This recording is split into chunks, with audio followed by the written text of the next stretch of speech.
반갑습니다. 안녕하세요.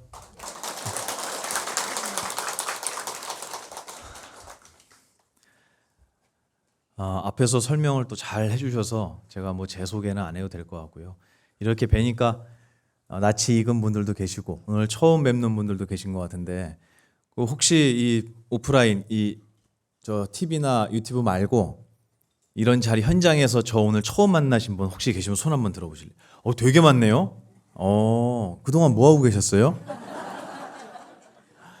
고생하셨어요. 오늘 이 법문 들으러 오신 거죠? 네, 그래요. 감사합니다. 옛날에 저희 그 도각사가 상주에 있는데 옛날에 어떤 분이 이제 도각사 어디 있느냐 이렇게 전화가 왔어요. 그래서 경북 상주에 있습니다. 그랬더니 얘기를 들으시더니 아유 가고 싶은데 너무 멀어요 이렇게 얘기를 하세요. 상주가 가깝진 않아요, 그죠? 저희가 옛날에는 강원도에 있다가 저희 스님들이 그때 11분이었는데 11분이 이제 뭐 여러 가지 사연 때문에 경북 상주로 이렇게 도량을 옮기게 됐어요.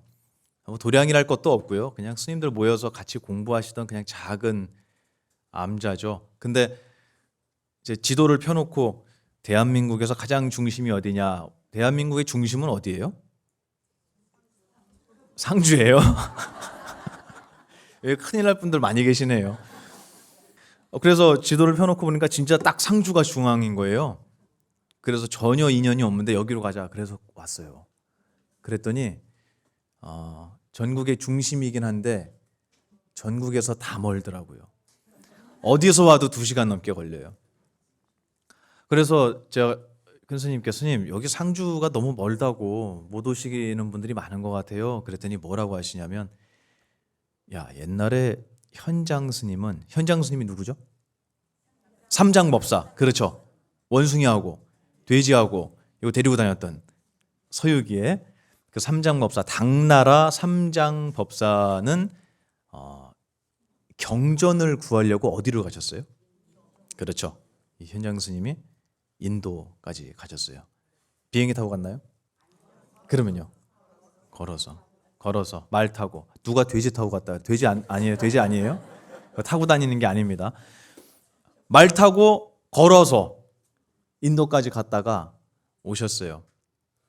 근데 그 서유기에 아주 기막힌 얘기가 나오는데요. 불경을 서역에서 얻어서 중국으로 돌아오는 사이에 말 위에다가 그 얻어온 불경을 이렇게 묶어서 오고 있었는데 뭐 비바람이 불었대나 뭐 그래서 이 말에 묶여 있던 불경이 풀린 거예요. 짐이 풀려서 그 바람에 확 쏟아진 거예요. 얼마나 귀해요. 이분은 목숨 걸고 다녀오신 거잖아요. 그 불경이 막 바람에 흩날리니까 그걸 붙잡으려고 탁 봤는데 펼쳐져 있는 불경을 보니까 세상에 불경에 아무것도 안 써 있더라라는 얘기가 나와요. 그 서유기에 그 얘기가 나와요. 뭘 가지고 오려고 했느냐에 대한 얘기가 담겨 있는 거예요. 근데 인도까지 걸어갔다가 돌아오시면서 이 스님이 멀다고 생각했을까요? 아니죠. 어땠을까요, 기분이? 저는 행복했을 것 같아요. 상주가 멀다고 말씀드렸더니 인도까지 걸어갔다 온 스님도 있어 이렇게 말씀하셨어요. 무슨 거리예요? 거리는 마음의 거리예요, 그죠? 그래서 저는 멀리서 오늘 여러분들 오셨다고 생각해요. 여러분하고 이렇게 귀한 자리에서 마주 볼 수 있게 돼서 저도 진심으로 감사하게 생각하고요.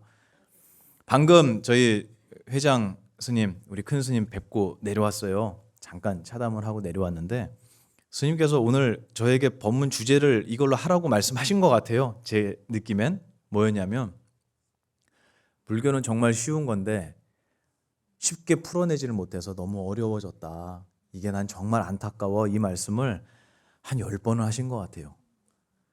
제가 얼마 전에 그 어떤 분하고 대화를 하다가 금강경 누구냐면 그분이 그 방송국에 있던 어떤 PD분인데 금강경 관련한 편집을 하신대요. 근데 무슨 말인지 하나도 모르겠다는 거예요. 스님이 설법을 해주시는데. 그래서 그 스님한테 여쭤봤더니 나도 잘 모르겠다고 얘기를 하셨대요. 모르시겠어요? 아시죠? 아시지만 그만큼 나도 어려워라는 표현이시겠죠. 그래서 그 얘기를 저한테 이제 꺼내길래 제가 뭐라고 했냐면, 여러분 금강경 다 읽어보셨죠? 여기 법당에도 금강경 책이 있겠죠? 네, 어딘가 있을 거예요. 금강경 독송 해보시면 시간이 얼마나 걸리세요? 15분이요? 20분이면 읽어요? 18분, 30분 걸린다고 치자고요.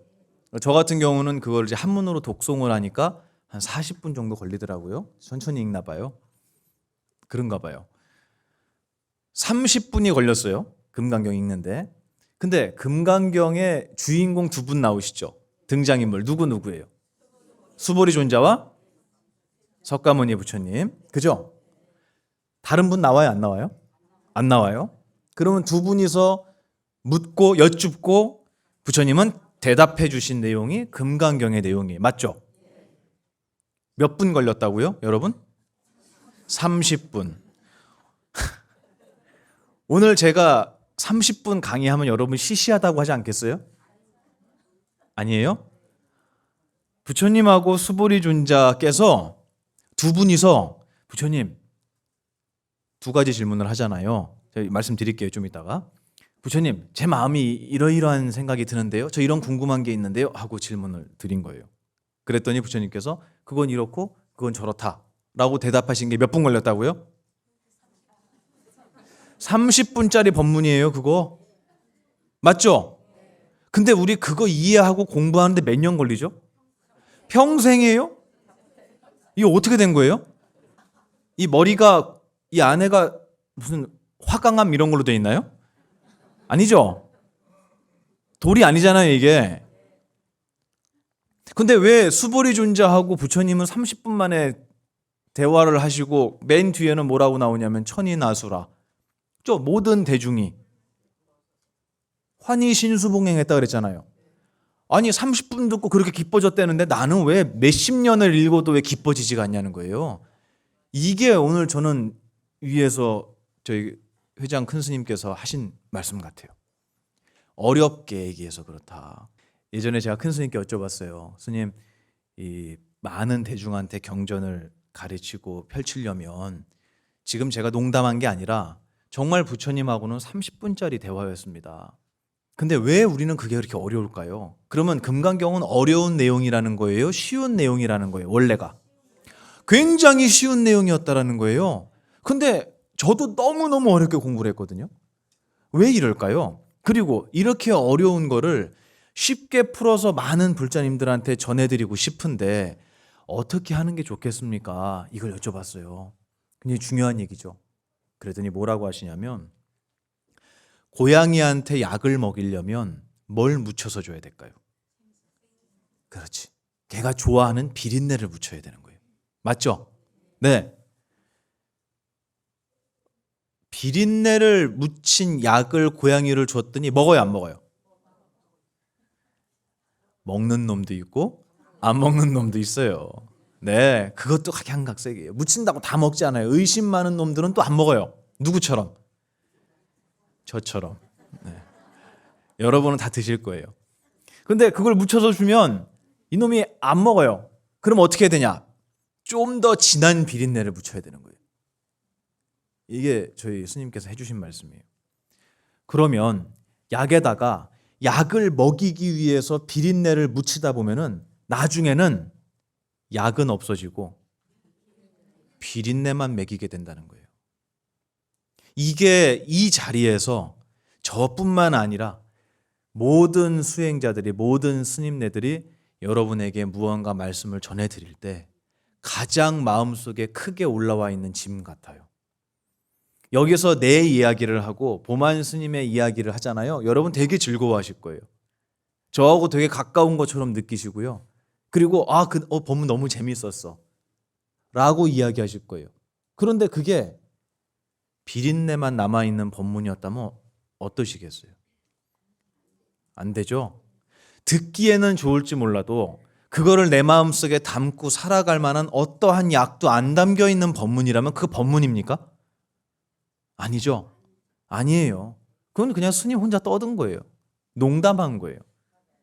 그게 아니고 스님은 농담 가운데에서도 무엇을 담아야겠어요? 그렇죠. 진실을 담아야 되는 거예요. 부처님 가르침을 담아야 돼요. 이게 쉬운 작업일까요? 맞아요. 그거에 대해서 그 말씀을 좀 전에 해주셔서 제가 정말 부족하다라는 생각을 많이 하고 말씀을 드리고 내려왔어요. 오늘 제가 여러분한테 드리고 싶은 얘기도 사실은 비린내 속에, 재밌는 이야기 속에 약을 담아보려고 했어요. 근데 이제 강아지한테 그 막 구충약 이런 거 먹이잖아요. 그러면 소세지 같은 거 걔들 좋아하는 소세지 있잖아요. 거기다 탁 그 알약을 박아갖고 주잖아요. 그럼 어떻게 해요? 알약을 이렇게 그거 뱉어요. 기가 막히게 뱉어요. 그러지 않는 시간이 됐으면 좋겠습니다. 제가 오늘 여러분한테 드리고 싶은 얘기가 저 어릴 때 저희 큰 스님하고 이제 산속에 살면서 겪었던 얘기예요. 뭐냐면 정말 우체부도 못 들어오는 산에 살았거든요. 그 폐가예요, 폐가. 근데 어떤 일이 있었냐면 그 폐가를 수리해서 들어가 살고 있는데 연부를 하잖아요, 거기서. 그럼 목탁을 치면서 스님들이 연부를 하면 이 목탁 소리가 이거 정말 기이한 경험이었거든요. 누가 나타날 것 같아요? 맞춰보세요. 여러분 절대 못 맞출걸요? 맞춰보세요. 누가 나타날 것 같아요? 새? 아니요.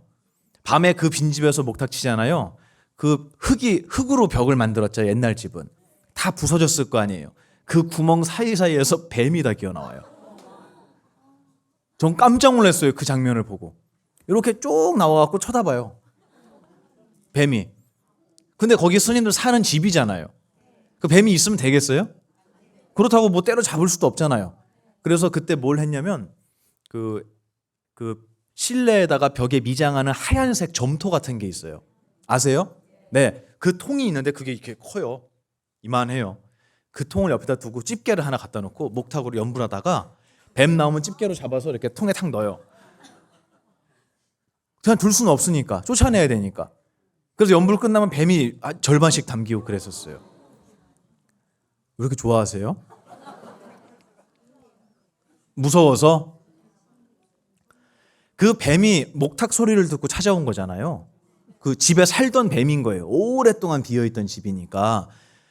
그래서 담았어요. 그래서 이제 큰 스님께 이거 어떻게 할까요? 이렇게 여쭤봤대요. 저희 사형 스님들이. 그랬더니 뭘 어떻게 갖다 버려? 이렇게 말씀하셨대요. 그래서 바깥에다 이제 쏟아 버린 거예요. 걔가 돌아올까요? 안 돌아올까요? 돌아와요. 근데 뱀은 이상하게 스님들을 물지도 않아요. 걔네는. 그리고 독사만 있는 것도 아니잖아요. 독 없는 뱀도 있어요. 그리고 이렇게 손가락처럼 가는 뱀도 있어요. 요만한 애기들도 있어요. 근데 애기라고 용서해줘요, 우리가? 아니죠. 죄다 집게로 잡아갖고 통에 넣은 다음에 나중에 다 갖다 버리는 거예요. 그럼 또 들어와요. 들어오면 또 내보내고, 들어오면 또 내보내고. 근데 우리 무상사는 들어오면 또 내보냅니까, 여러분? 여러분 들어오면 어떻게 해요, 무상사에서는? 아이고 반갑습니다. 어서 오세요. 근데도 자주 와요, 안 와요? 누구보다 못하다?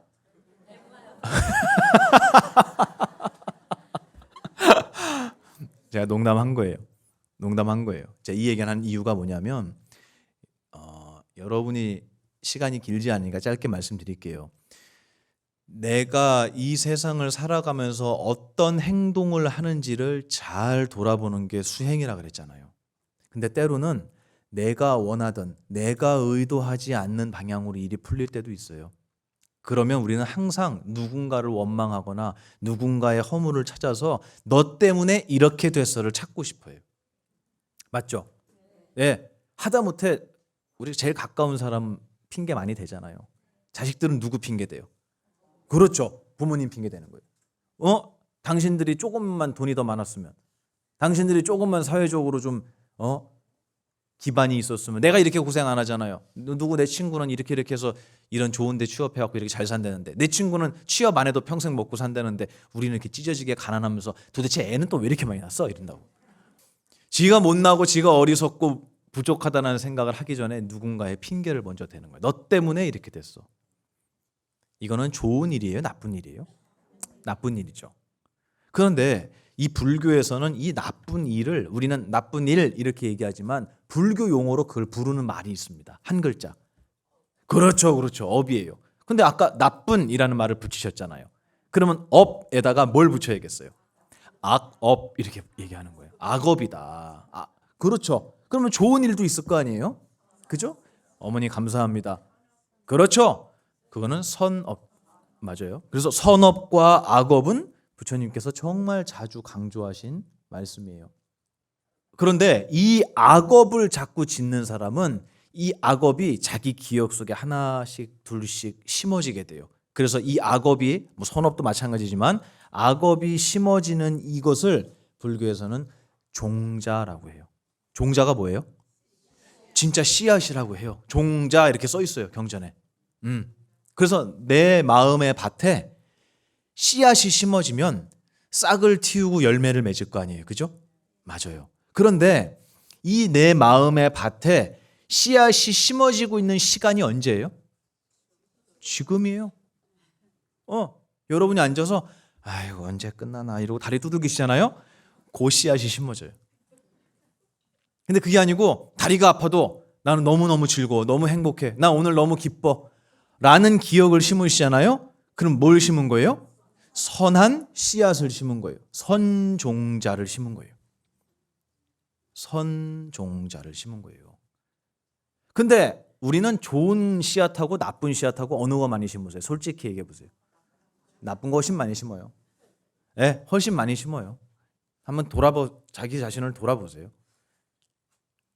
근데 여기서만 끝나는 게 아니고 이 씨앗은 시간이 지나면은 싹을 틔우고요. 그리고 꽃을 피우고 열매를 맺잖아요. 맞죠? 제가 이번에 뭐 방송에서 강의를 할 때 그 얘기를 했어요. 씨앗을 심으면은 반드시 열매가 맺힌다. 다시 얘기해서 불교 더 유식하게 있는 척해서 얘기하면 원인이 있으면 반드시 무엇이 있다? 여러분 나 이건 몰랐다 손 들어보세요. 없죠? 이거를 불교 용어로 무슨 법이라고 합니까? 인과법. 인과법 맞죠? 이거 어려워요? 쉬워요? 아니 원인이 있으면 결과가 있다는 거 누가 모르냐는 거예요. 그런데 왜 그렇게 부처님이 그 자주 말씀하셨을까요? 네? 맞춰보세요 여러분. 이거 제가 부처님이 이래서 말씀하셨다라고 얘기하면 전 정말 교만한 중이에요. 이거는 제 생각이에요. 맞죠? 제가 부처님을 가르침을 듣고 이렇게 느낀 걸 말씀드리는 거예요. 어찌됐든 왜 그렇게 자주 말씀하셨을까? 저 그거 항상 의문이었어요. 이렇게 쉬운 얘기를 별것도 아닌 얘기를 그거 모르고 산다고 우리 밥 세끼 못 먹는 거 아니잖아요. 근데 이거 왜 그렇게 말씀을 많이 하셨을까? 여러분 맞춰보실래요? 선업을 심는 게 잘 안 되니까? 맞아요. 그것도 맞아요. 예, 정확한 말씀이에요. 그래서 다 알려줘도 누구나 깨달음을 얻을 수 있습니까? 라고 제자가 여쭤보니까 당연히 누구나 깨달음을 얻을 수는 있어. 하지만 누구나 깨달음을 얻진 못해. 이렇게 대답하시는 거예요. 그래서 왜 그렇습니까? 그랬더니 이런 말씀하시는 거예요. 너는 왕사성으로 향하는 길을 잘 아는 어떤 사람이 왕사성으로 가는 길을 자세히 알려줬어요. 여기로 가면 목욕탕이 있고요. 그 다음 가면 꽃밭이 나오고요. 그 다음엔 정원이 나오고요. 그 다음엔 사거리가 나오는데 여기서 오른쪽으로 꺾고요. 그 다음에 어떤 식당 나오는데 거기 맛집이에요. 진짜 맛있어요. 가다 꼭 드시고 가세요. 이러고 자세하게 설명했어요. 그 얘기를 들은 모든 사람이 왕사성에 도착하느냐고 물어보신 거예요. 아니에요. 왜 못 가요? 말을 안 들으니까. 누구처럼? 보만 스님처럼. 말을 안 들으니까 못 간다는 거예요. 가르쳐준 사람이 잘못 가르쳐줬냐는 거예요. 맞죠? 말씀하신 건 정확해요. 그런데 제가 지금 말씀드리려는 건 그거 말고 다른 얘기예요. 왜 원인과 결과에 대한 얘기를 왜 그렇게 많이 하셨을까? 여러분 들으시면 맞네 라고 생각하실 거예요. 맞춰보세요. 여러분 그 한라봉 아시죠? 한라봉. 제주도 한라봉. 한라봉 가끔 여러분 나무에서 많이 익은 한라봉 안에 이렇게 까보잖아요. 그러면 뭐 들어있어요? 가끔 씨앗 들어있는 거 있죠? 여러분 한라봉 씨가 한라봉처럼 생겼어요? 아니죠? 맞아요. 아니에요. 한라봉 씨앗은요 한라봉처럼 안 생겼어요. 이거 굉장히 중요한 얘기입니다. 씨앗은 열매하고 다르게 생긴 거예요. 그 얘기는 무슨 말이냐? 이 씨앗을 심었을 때 어떤 모양의 열매가 열린다는 걸 여러분 씨앗 보고 알겠습니까? 그 얘기예요.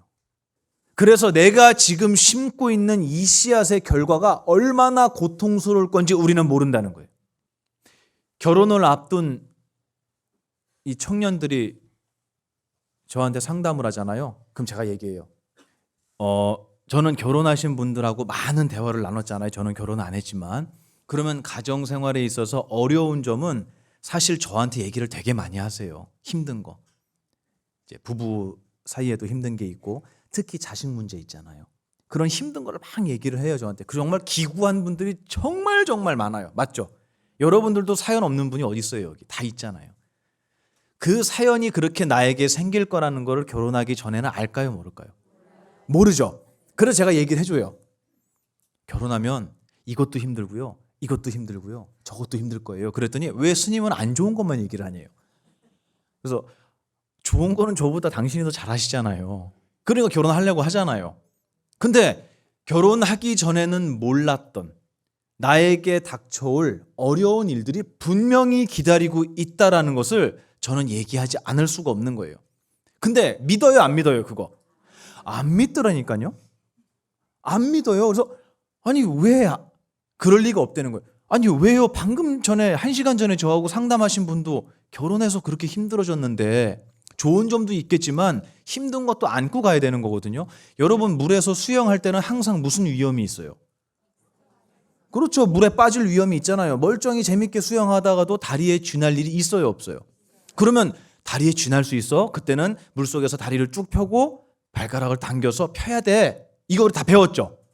그러면 질문하는 거예요. 아니 왜 이렇게 안 좋은 얘기만 하세요? 즐겁게 물에 들어가 놀려고 하는데 누가 그렇게 얘기합니까? 아무도 그렇게 얘기 안 해요. 물에 들어가서 쥐가 날 땐 이렇게 하세요라는 얘기를 듣고 아이 왜 쓸데없는 소리를 해. 이렇게 안 한다고요. 그럼 그 얘기를 해주는 분한테 우리 어떤 마음을 가져요? 고마운 마음을 갖는 거예요. 아, 그럴 수 있겠구나. 그래, 만약에 그런 일이 생기면 저 얘기 잊지 말고 그때 써먹어야지. 다 이럴 거 아니에요. 근데 이제 결혼을 앞둔 분한테 이런 어려움이 있을 거예요 라고 얘기를 하면 안 믿는 거예요. 이게 무슨 말이냐. 결혼을 앞둔 분들이 안 믿는 이유는요. 아니 스님, 이 씨앗을 심었는데 나중에 고통스러운 결과가 온다고요? 에이, 말도 안 돼. 이 씨앗 이거 핑크색인데요? 하트 모양인데요? 근데 이걸 심었는데 고통스러워진다고요? 제가 잠을 못 잠 만큼 힘들어진다고요? 열매와 씨앗은 모양이 다르다.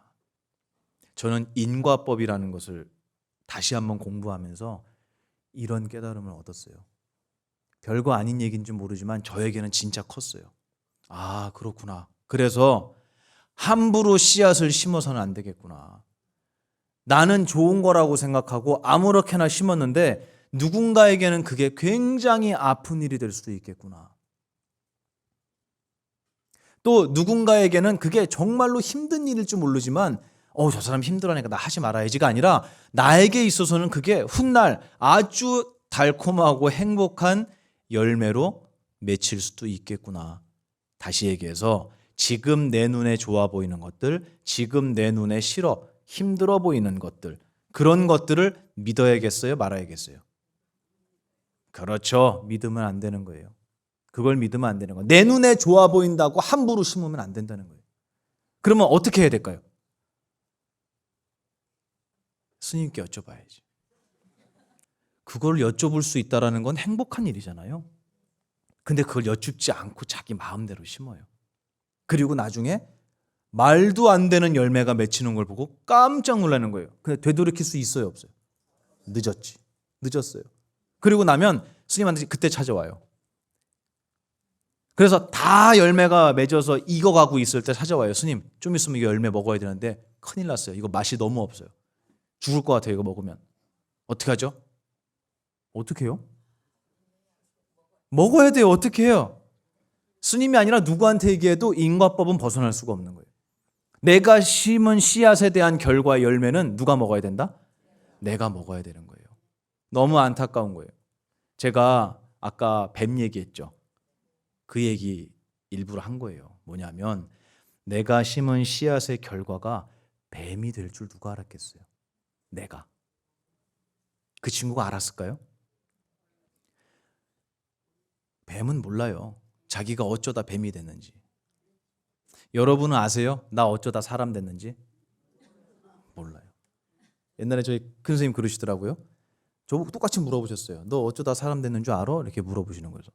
한 번도 그 생각 안 해봤거든요. 아니요? 모르겠는데요. 기억 안 나는데요. 그랬더니 뭐라 그러시냐면 어떤 사람이 어떻게 해갖고 서울에 갔어요. 여기 무상사에 왔어요. 근데 이 사람을 저 밑에 그 거제도에 있는 어떤 시골에 제가 갖다 놨어요. 그분 서울 올 수 있을까요? 없을까요? 어렵죠? 왜? 어떻게 왔는지를 모르잖아요, 서울을. 서울을 어떻게 왔는지 모르는, 이 무상사를 어떻게 왔는지를 모르는 사람을 저기 지방에다 데려다 놓으면 다시 올 수 있겠냐는 거예요, 여기. 못 와요. 내가 어떻게 해서 사람 몸을 받고 이런 집안에 태어나서 이 자리에 오게 됐는지를 우리는 몰라요. 그러면 다음 생에 올 수 있겠냐는 거예요. 그 말씀을 해주셨어요. 너가 날 때부터 사람 몸을 가지고 사람의 행색을 하고 정말 감사한 유복한 가정에서 좋은 인연들을 만나서 이 자리까지 왔어. 너는. 근데 내가 어찌어찌해서 이 자리에 왔는지 너 아냐 이거예요. 모릅니다. 그럼 너 다음 생에 어떻게 하려고 그러냐? 너 어떻게 다시 사람 몸 받을래? 나 안다. 사람 몸 받는 거 안다. 손 들어보세요. 몰라요, 우리. 그럼 우리 다음 생에 어떻게 할까요? 약속돼 있어요, 우리? 안 돼 있잖아요. 그러면 맨날 남의 거 탐내고 남 욕하고 남 미워하고 해코지했던 사람들은 무슨 몸을 받겠냐는 거예요. 이래도 윤회를 안 믿고 인과를 안 믿냐는 거예요. 내가 이 땅에 어떻게 온 줄도 모르는 주제에 다음 생을 안 믿는다고요? 되게 어리석지 않습니까? 뱀은요, 아무리 절에 목탁을 치는 시간에 고개를 빼꼼 내밀고 스님 저 왔습니다 하고 인사를 해도 잘 왔어 이렇게 안 하고 집게로 집어서 내쫓아요. 방에 들어와 있으니까. 맞죠? 걔가 무슨 잘못했어요? 뱀으로 태어난 죄예요. 맞아요. 걔 아무 잘못도 안 했어요. 스님한테 물을까 이거? 이렇게 얘기한 적도 없어요. 문 적도 없어요. 그날 처음 봤어요. 뱀 얼굴. 새끼도 있어요. 요만한 거. 다 잡아서 내쫓아요. 아무런 나에게 해를 아직 주지 않은 동물임에도 불구하고 그런 존재임에도 불구하고 보이는 것만으로도 혐오감을 느껴요. 싫어해요. 아까 어떤 분이 그랬죠. 뱀 나왔다 그랬더니 뭐라 그랬어요? 아유 징그러 그러셨죠. 그래서 뱀을 그 통에다 반 통이나 잡았다 그랬잖아요. 그 얘기만 들어도 막 진저리를 쳐요. 걔가 뭔 잘못을 했는데 여러분한테 왜 이렇게 미워해요? 근데 이상하게 싫죠. 싫죠. 모기가 엥 하면 피 빨았어요? 안 빨았어요? 아직. 근데 괜히 이상하죠. 기분이. 그래서 어떻게 해요? 때려잡아요. 뱀, 모기, 파리, 또 거미 싫어하는 분 있어요. 거미. 그 친구들은 우리에게 아무 해를 아직 주지 않았음에도 불구하고 그저 내 눈앞에 띈다라는 것만으로도 그 사람에게 어떤 마음을, 어떤 기분을 일으켰죠? 불쾌한 기분. 못마땅한 기분, 혐오스러운 기분을 일으켰어요. 도대체 전생에 어떤 씨앗을 심었길래 단순히 얼굴을 비추는 것만으로도 그렇게 싫어하게 만들까요? 한번 생각해 보세요. 그런데도 다음 생에 없다고요? 원인이 없다고요? 그런데 있겠죠? 여러분 대답 다 했잖아요. 인과법. 그 결과에는 무엇이 있다? 원인이 있다. 어떤 씨앗을 심었을까? 그렇죠. 남 미워하고, 남 원망하고, 욕하고, 싫어하고, 싸우고, 너만 없으면 살겠어 라고 얘기했던 모든 나의 구업과 의업과 신업이 내 마음의 씨앗으로 심겨지면 그 씨앗이 나중에 싹을 틔워서 열매를 맺게 될 때는 놀랍게도 나는 그저 뒷담화를 했는데 이렇게 그냥 구업을 지었는데 이 몇 마디 말이 심어져 갖고는요 열매가 말로 열리는 게 아니고요 뱀의 몸을 받게 된다면 여러분 어떠시겠어요? 무시무시한 거 아니에요? 맞죠? 인과법은 그렇게 쉬운 얘기는 아닌 것 같아요. 가벼운 얘기는 아닌 것 같아요. 그 말 자체는 굉장히 쉽지만 내가 지금 어떤 씨앗을 심고 있는가 이거를 잘 돌아봐야 할 것 같습니다.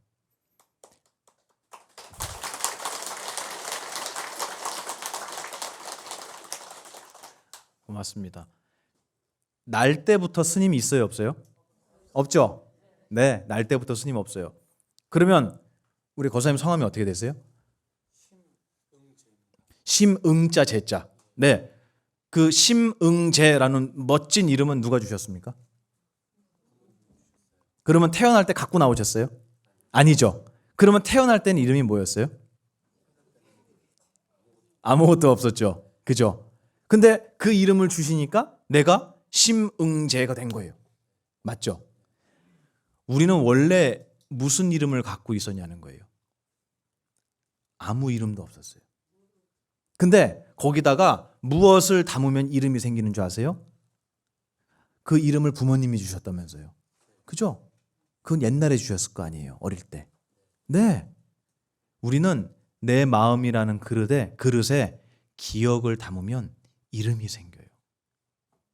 그래서 심응제라는 이름을 받으시니까 그 기억을 담으니까 거기에 그 이름표가 붙은 거예요. 맞죠?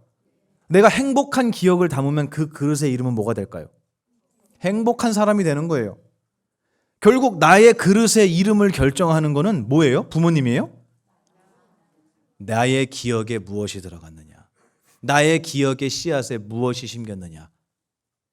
어느 씨앗을 심었냐에 따라서 나의 마음이라는 그릇이 달라집니다. 여기 정근하면서 우리 이렇게 부처님 앞에다가 봉투에다가 보시금 넣어서 집어넣으시죠. 아, 여기 있네요. 네. 저 이름이 뭐라고요? 불전함 또는 복전함이라고 돼 있죠. 근데 저는 복전이라는 말이 더 맞는 것 같아요. 왜냐하면 그 복전이라는 말이 불경에 나오거든요. 나와요. 뭐라고 나오냐면 부처님께서 이런 말씀을 하세요. 농부가 밭에다가 파종, 씨를 뿌리잖아요. 그럼 거기서 이제 쭉 자라서 생겨난 결과물들 있죠. 수확, 농산물, 과일이나 곡식 이런 결과를 밭이 가져가냐, 농부가 가져가냐 이걸 물어보세요. 누가 가져가요? 밭이 가져가면 거기 농사 안 짓죠, 아무도. 그러면 씨앗을 뿌리면 누가 걷어간다는 거예요? 그 씨앗의 열매를. 뿌린 사람이 걷어간다는 거예요. 인과법 맞죠? 그렇기 때문에 우리 스님네들은, 우리 수행자들은 기름진 밭이 되어줄 뿐이다. 여러분이 복전함에다가 1,000원짜리 하나 소중하게 기도하면서 감사합니다 부처님, 다음 생에도 부처님 사람 몸 받아서 부처님 법 공부하겠습니다 하고 절하면서 1,000원짜리 하나 넣었어요. 씨앗 심은 거죠? 그 기억 들어갔죠? 그 열매 누가 가져간다고요? 그렇죠. 근데 넣으면서 그래요. 5만 원짜리 들다가 아니야, 우리 스님 요즘에 좀 여유가 있으신 것 같으니까 10,000원짜리로 바꿔야겠다. 저기 들어가는 거 스님이 가져가요? 아니에요. 안 그렇습니다. 여러분이 가져가는 거예요. 그리고 여러분이 작은 마음이나마 모아주신 그 정성으로 도량이라는 것이 남아있게 되는 거예요. 이 세상에. 그래서 여러분의 자제들이 또 저희의 후손들이 마음이 힘들고 속상할 때 스님 어떻게 살아야겠습니까? 라고 여쭤볼 곳이 우리들의 노력으로 남아있게 된 거예요. 맞죠? 네. 그러면 저희들이 공부하는 불자들이 수행자들이 이 도량을 지키는 것은 얼만큼의 공덕이겠어요? 헤아릴 수 없어요. 그건 부처님을 지키는 거와 똑같아요. 내가 심은 씨앗은 내가 가져간다. 야, 자식한테 그러는 거야. 야, 무조건 이긴 놈이 정이야. 무조건 싸워서 이긴 놈이 갖는 거야. 수단과 방법을 가리지 말고 너처럼 양보하고 물러 터져서 세상 어떻게 사냐라고 점점 세상을 악하고 각박하게 만드는 교육을 시키시잖아요. 그 녀석은 잘 살지 몰라요. 남들보다. 근데 그 녀석이 다시 태어날 땐 세상이 어떻겠습니까? 그렇죠. 인과법은 나 한 사람에게만 적용되는 게 아니에요. 내가 심은 씨앗이 이 세상의 결과로 또 돌아가요. 맞죠? 여러분이 오늘 이 귀한 시간에 일요일 날 늦잠 자고 싶은 이 시간에 부지런히 아까 어디요? 강릉? 아까 어디요 또? 경주? 이렇게 멀리서 오셔서 이 자리에 앉아 계신 이 기억 여러분한테 들어가야 안 들어가요? 들어가죠? 이 기억 지울 수 있어요 없어요? 없어요. 우리는 한 번 심은 씨앗은 지울 수가 없어요. 그리고 이 씨앗은 반드시 뭘 맺겠습니까 나중에? 열매를 맺을 거예요. 과연 오늘 이 시간에 무상사에 와서 이 다리가 아픈데도 불구하고 부처님 말씀을 공부하겠다고 앉아 있었던 여러분의 기억이 과연 고통의 열매를 맺겠느냐라는 거예요. 그럴 일은 없습니다. 제가 장담해요. 그럴 일은 없습니다. 이 자리에 여러분은 여러분 욕심을 채우려고 앉아 있는 것도 아니고요. 누구 미워서 걔 빨리 죽으라고 제가 얘기했죠. 연등에다 급사라고 쓴다고.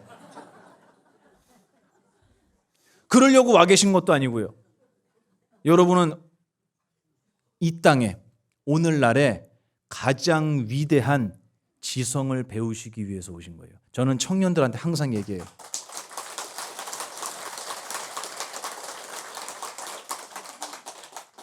시간이 지날수록 부처님 법은 빛이 날 겁니다. 갈대밭에 나무가 있으면 바람이 불어야 그 나무가 있는 줄 안 되잖아요. 지금 바람 불고 있어요. 온 세상이 혼란스럽고요. 모든 사람은 편을 나누고 싸우고 있어요. 바람 부는 세상 아닙니까? 폭풍이 부는 세상이에요. 이럴 때 모든 갈대가 바람에 누울 때 무상사에 와 계신 여러분들은 깨달음의 나무가 돼서 아름답게 서 있다라는 것을, 옛날부터 서 있었다는 것을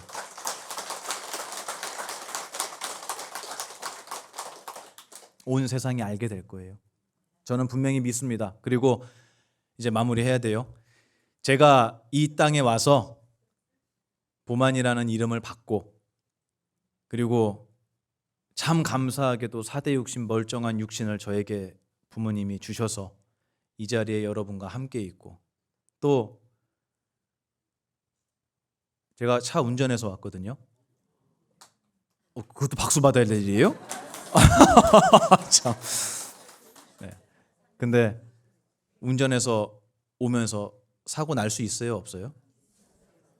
사고 났어요, 안 났어요? 그거 하나도 고마워요.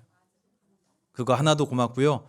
여러분하고 이렇게 웃으면서 이 시간을 함께했던 정말 이 BTM 무상사라는 이 도량, 이 귀한 도량도 저는 정말 감사하고요. 좀 이따 저 걸어 나갈 때 갑자기 다리가 안 움직일 수도 있잖아요. 그죠? 예, 그럴 수 있어요. 그렇지 않을 거라고 믿지만 그런 모든 인연, 하나하나의 그 작은 인연들 정말 감사하고, 또 제 앞에 얼굴만 비추면은 저거 때려 잡아야 돼, 저거 살충제 뿌려야 돼, 이게 아니라 얼굴만 비추면은 아 스님 반갑습니다 하고 인사해 주시는 여러분이 계시다는 거에 저는 제 전생 선업에 감사합니다.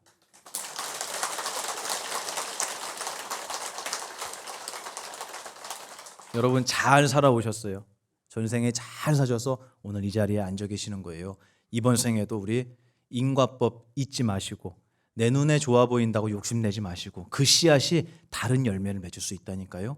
항상 스님께, 스승님께 여쭙고 공부하는 수행자로 항상 겸손하게, 항상 따뜻하게 그렇게 수행하셨으면 좋겠습니다. 저도 여러분하고 함께 이 인연 닿는 데까지 여러분과 함께 수행의 길을 걷겠습니다. 모두 건강하시고 다음 인연에 또 뵙겠습니다. 감사합니다.